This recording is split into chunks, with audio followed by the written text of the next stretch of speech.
And let's begin with the news break coming in from the valley. The National Investigative Agency is conducting raids again in parts of South Kashmir. The NIA raids are on members of a banned organization, Jamaat-e-Islami. The raids are happening as we speak in Budgam, in Bandipora and in Shopian districts. So the raids are happening in several parts of South Kashmir. Remember that the NIA has been very active in nabbing terror associates in the last few weeks. Ashraf Ani is joining us live with more details on this. Ashraf, good morning. Get us the latest updates that are coming in on the NIA's raids that are happening currently in South Kashmir. Any details of who exactly is being raided right now? Akshita, basically these raids are going all across the Kashmir Valley, not only in the South Kashmir, but in fact in the Central Kashmir and South Kashmir too.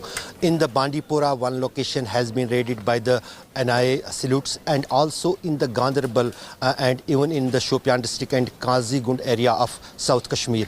These raids, what we are getting from the sources, are concerned to the Jamaat-e-Islami and its funding towards the different educational establishments of Jamaat-e-Islami here in the Kashmir Valley. This FIR was already registered with the National Investigating Agency, and today they have carried out on some of the officials of this NGO here in the Kashmir Valley, which is run by the Jamaat-Islami, a banned organization, political organization in the Jammu and Kashmir. So far, some of these persons who had been raided are the retired government officials, some are the businessmen, and these raids will continue for the day, as we are getting from the police and the sources that these are related to the terror funding by the Jamaat-Islami in different education establishments here in the Kashmir Valley, what is being investigated by the National Investigating Agency.